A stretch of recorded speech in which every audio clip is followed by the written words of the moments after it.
Hello বন্ধুরা, কেমন আছেন সবাই? সোনার সংসারের নতুন একটি ব্লগে আপনাদের সকলকে স্বাগত জানাই। লাস্ট ভিডিওতে আপনাদের বলেছিলাম যে আবার 1 মাস পর আপনাদের সাথে আমার দেখা হবে। তো আমরা ঈদের পরে কাশ্মীরের ট্যুরে চলে যাই, যেটা ছিল আমাদের 4 তারিখ থেকে 16 তারিখের একটা ট্যুর। তো তার মাঝখানে জম্মুর পরে তো কোনো নেটওয়ার্ক থাকে না, সেই কারণে কোনো ভিডিও করতে পারিনি। আর বাড়িতে ফেরার পরেও নানান চতুর্দিকে যা শুনছি কাশ্মীরের অবস্থা সম্পর্কে মন মেজাজও খুব একটা ভালো ছিল না, ভিডিওটাই করা হয়নি। আর এই যে লাইটিংগুলো দেখছেন, এটা হচ্ছে ঈদের সময় আমাদের বাড়িতে লাইটিং হয়েছিল, ওপরে নিচে কিছু গোলাপ গাছে, তারই একটা ভিডিও আপনাদের সাথে শেয়ার করলাম।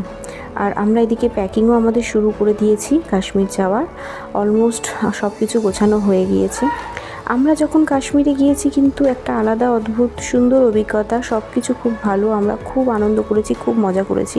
কিন্তু ওখান থেকে ফিরে এসেই যা সব খবর শুনছি, 16 তারিখেই নাকি ডাল লেকে একটা শিকারা তীব্র হাওয়ার কারণে পুরো উল্টে গেছে, একটা পরিবার ছিল তাতে।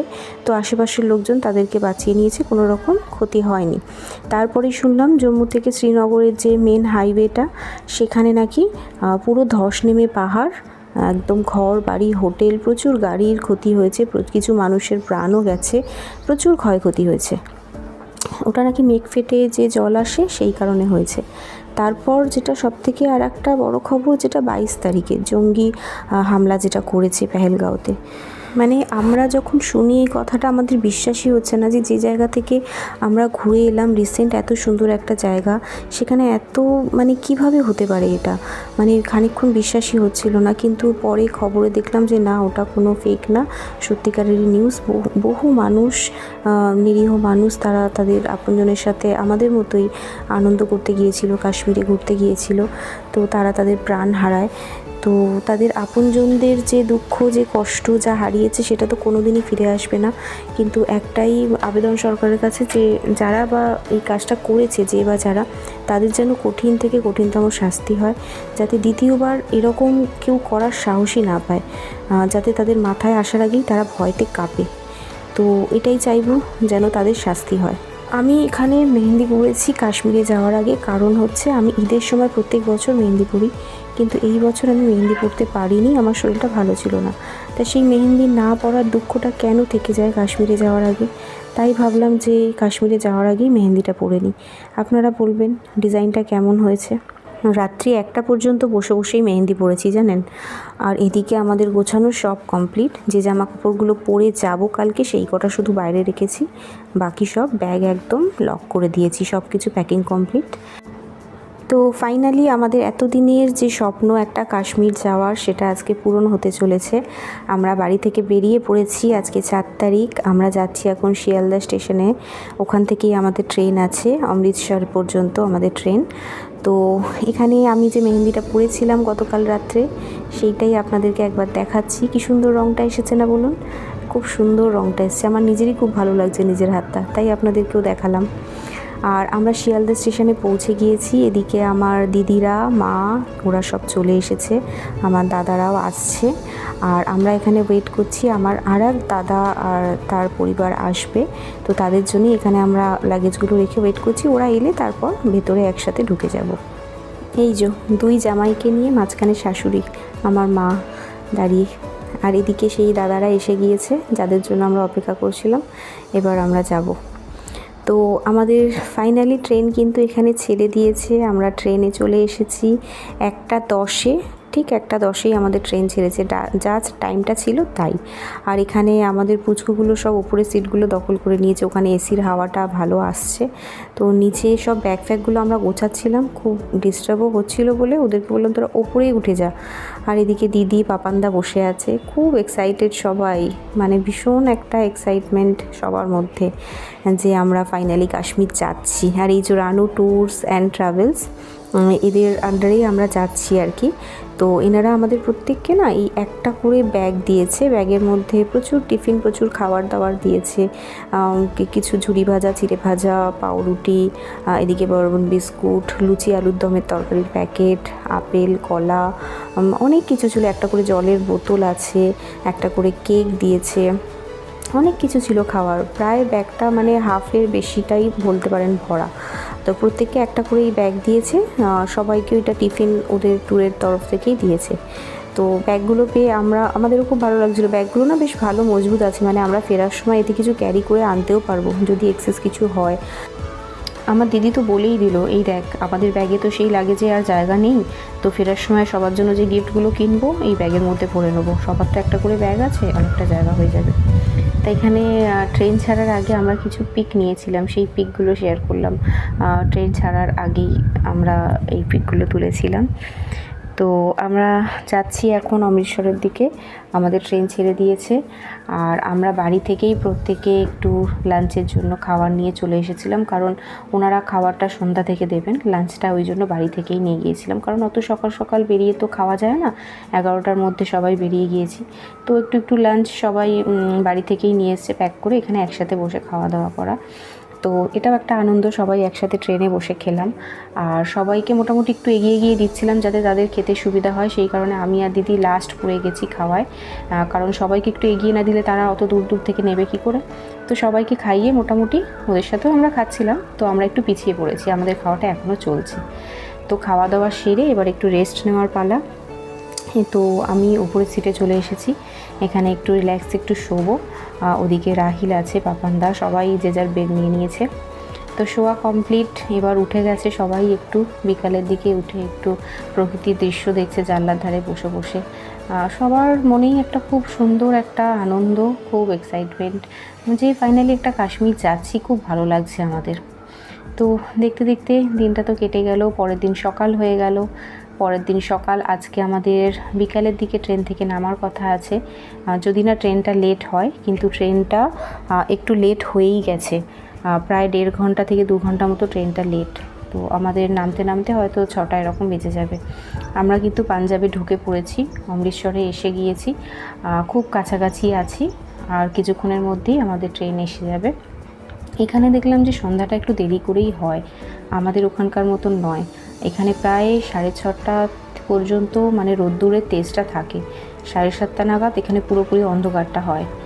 তো অমৃতসর জাংশনে চলে এসেছি, বাচ্চাগুলো সব খুব টায়ার্ড। তা আমাদের অমৃতসরের হোটেলে আমরা এসে গেলাম, হোটেল ক্যাবিন গ্র্যান্ড আমাদের হোটেল, খুব সুন্দর একটা হোটেল, সবার খুব পছন্দ হয়েছে হোটেলটা।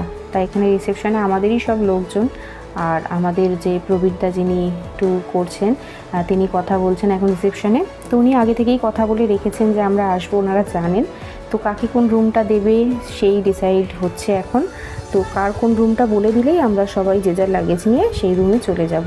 তো ওনাদের লোকরাও হেল্প করেছেন লাগেজগুলো ক্যারি করতে।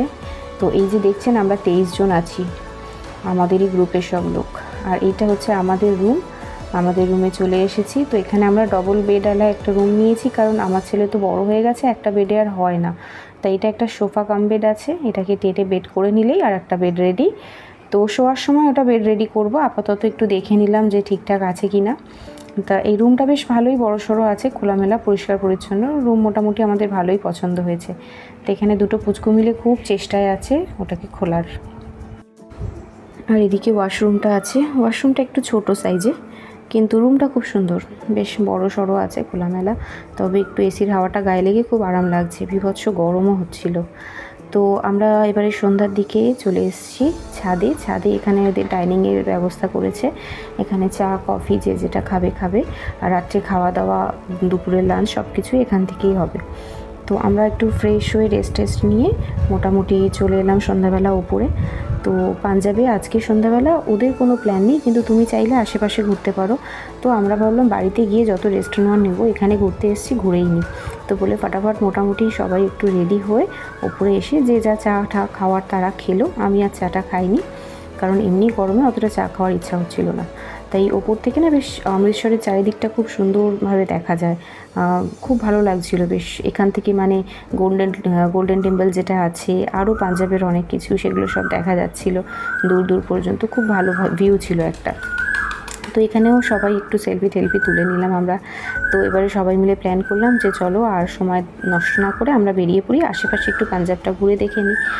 কারণ এই সুযোগ তো আর কবে আসবে জানি না, আসবেও কি তাও জানি না। এই যে এসেছি, আবার কবে আসতে পারবো কি পারবো না, তো বলে আমরা সব ওখানে লোকালেই একটু আশেপাশে ঘুরতে বেরোলাম। তো দেখলাম 5 মিনিট হাঁটার মধ্যেই বেশ ভালো ভালো জায়গা রয়েছে ঘোরার, জানেন তো, বেশ সুন্দর সুন্দর, মানে খুব সুন্দর সুন্দর। মানে অ্যাকচুয়ালি আমি তো পাঞ্জাবি ভাষা পড়তে পারি না, তো ওখানে সব বোর্ডে পাঞ্জাবিতেই লেখা ছিল কোনটা কী, তো সেই কারণে আমি ঠিক পড়ে উঠতে পারিনি, বুঝতেও পারিনি কী লেখা ছিল।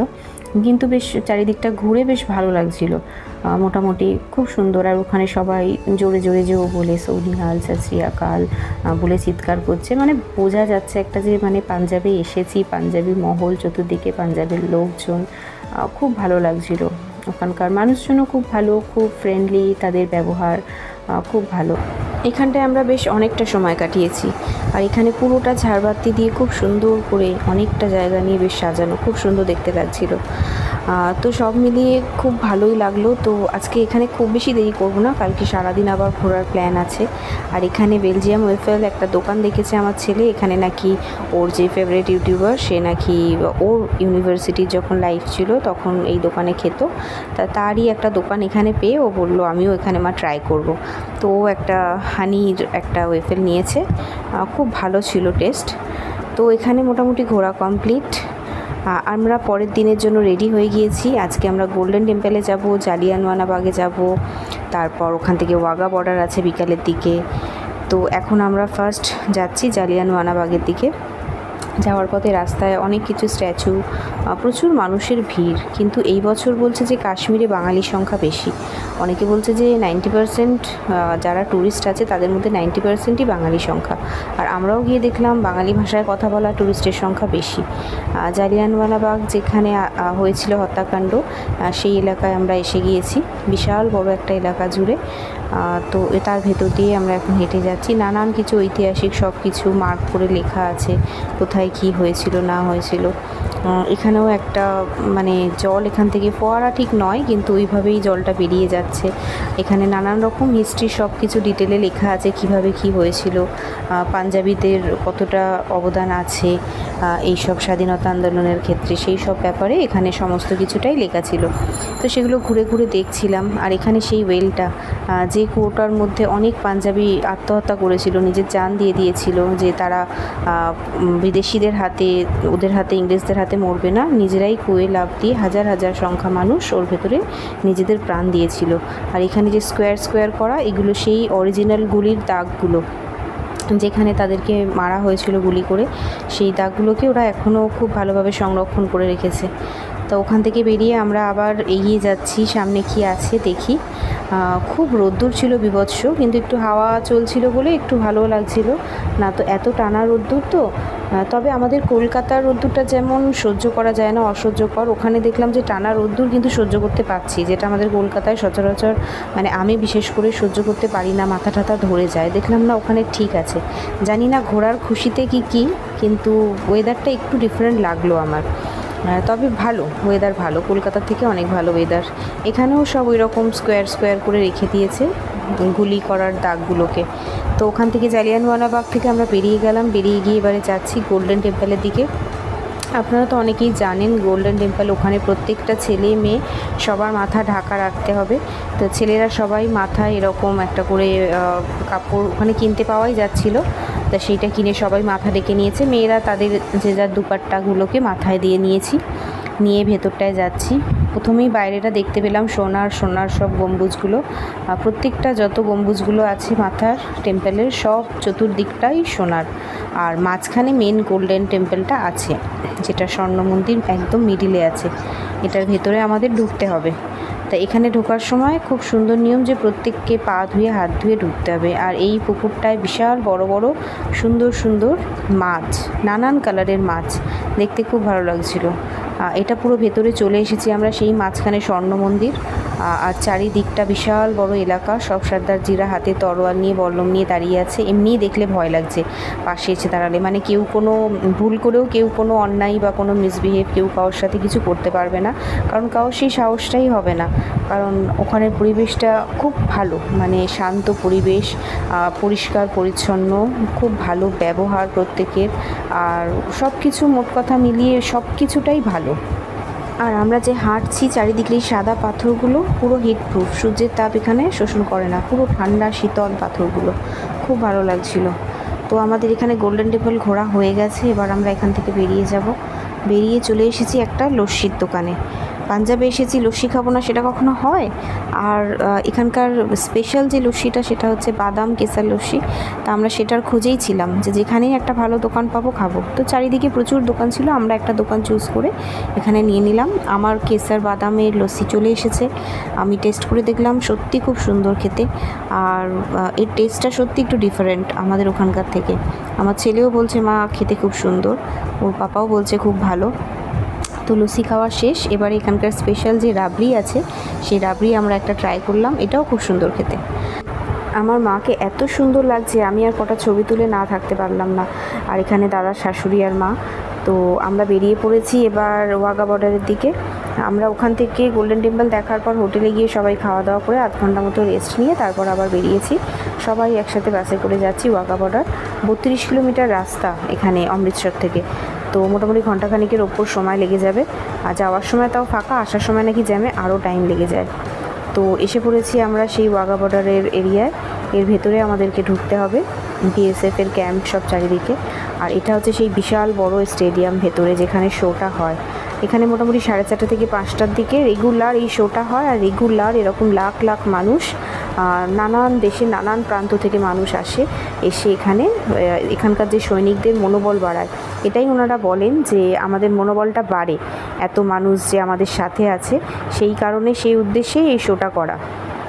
আর এইখানে সব সাধারণ যেসব মানুষ দেখতে এসেছেন শো, তাদেরকে ডেকে নিয়ে তাদের হাতে একটা করে পতাকা দিয়ে সবাইকে দিয়ে রাউন্ড রাউন্ড ঘোরাচ্ছে।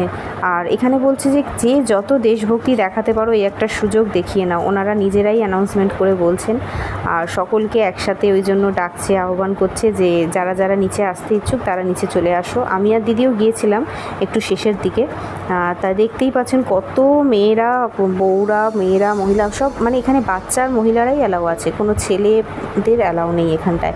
তো বাচ্চারা যেতে পারবে আর মহিলারা যেতে পারবে, যেহেতু অনেকটা ভিড় গ্যাদারিং। তো একটা নিয়মের মধ্যে না থাকলে জিনিসটা ঠিকঠাক থাকে না। ওখানকার পরিবেশটাই এমন যে ওখানে যাবে তাদের মনের দেশভক্তি দ্বিগুণ হতে বাধ্য। চারিদিকে খুব সুন্দর একটা দেশাত্মবোধের গান চলছে। আর এখানে সব মিলিটারির যেসব লোক আছে, যেসব সৈন্য, তারা সবাই তাদের নানান অ্যাক্টিভিটিস দিয়ে মানুষকে মনোরঞ্জন করছে। আস্তে আস্তে দেখুন পাকিস্তানি স্টেডিয়ামেও আস্তে আস্তে লোক ভরে যাচ্ছে। যখন আমরা প্রথম ঢুকেছিলাম তখন দেখলাম পুরো স্টেডিয়ামটা পাকিস্তানের সাইডে খালি। ওরাও কিন্তু নতুন স্টেডিয়াম তৈরি করছে, আমাদেরটা তো অনেক পুরানো। ওদের দেখলাম সবে কাজ চলছে, আন্ডার কনস্ট্রাকশন রয়েছে। তা ওদেরও দেখছি এখন করে লোক এইভাবে আসছে, এসে তারাও দেখছে। আগে আসতো কি জানি না। খুব সুন্দর একটা অভিজ্ঞতা। আর এই সেই বিশেষ মুহূর্ত, যেই মুহূর্তের জন্য এত লাখ লাখ লোক ওখানে একত্রিত হয়েছে। একদিকে ভারত, একদিকে পাকিস্তান, দুদিকের দরজাটাই ওপেন হয়ে গেল। তো এইটা দেখার জন্যই এত লক্ষ লক্ষ মানুষের ভিড়। আর আমরাও গিয়েছিলাম এটাই দেখার জন্য যে কীভাবে ওয়াঘা বর্ডারে এইভাবে গেট খোলা হয় কীভাবে। আর এই দেখছেন আমাদের দেশের ওদের দেশের সৈন্য হাত মেলালো, একে অপরের সাথে হাত মিলিয়ে আবার যে যার সে যার দেশে রিটার্ন। আগে নাকি দুই দেশের সৈন্য হাত মেলানোর পর একে অপরের দেশে আসতো, খানিকটা প্রায় 10-15 ফুট হতো, ভেতরে ঢুকতো, তারপর আবার ব্যাক করতো। কিন্তু এখন দেখছি যে না, আর ভেতরে ঢোকে না, দরজাটা খোলার পর হ্যান্ডশেক করে তারপর দুই দেশের পতাকা, দুই দেশের সৈন্য নামিয়ে সেটাকে ফোল্ড করে যে যার সে যার দিকে নিয়ে সীমানায় নিয়ে চলে আসে। তা এটাই হচ্ছে মেন শো। এইটার জন্যই এত মানুষের একত্রিত হওয়া। আর খুব ভালো শোটা, সময়টাও কখন যে কেটে যায় 1-2 আপনি বুঝতেও পারবেন না। এত রৌদ্রের মধ্যেও মানে আপনার ক্লান্তি আসবে না, ওখানে সব কিছু দেখতে দেখতেই আপনার সময় পার হয়ে যাবে। এবার এই ওয়াঘা বর্ডারের গেটটা বন্ধ করে দেওয়া হলো। আর যে দেশের সৈন্য সেই দেশের দিকে আবার চলে এলো। আবার 4:30-5টার সময় আগামীকাল এইভাবেই হবে। আমার ছেলেটাও এদিকে রৌদ্রে একদম মুখটা ছোট্ট হয়ে গেছে। আর এটা হচ্ছে আমাদের ভারতের সবথেকে উচ্চতম জাতীয় পতাকা। আমার অভিজ্ঞতা আপনাদের সাথে শেয়ার করলাম। ভিডিওটা কেমন লাগলো অবশ্যই জানাবেন। ভালো লাগলে ভিডিওটাকে লাইক শেয়ার করে দেবেন। সবাই ভালো থাকবেন, সুস্থ থাকবেন, সাবধানে থাকবেন। দেখা হবে পরের ভিডিওতে।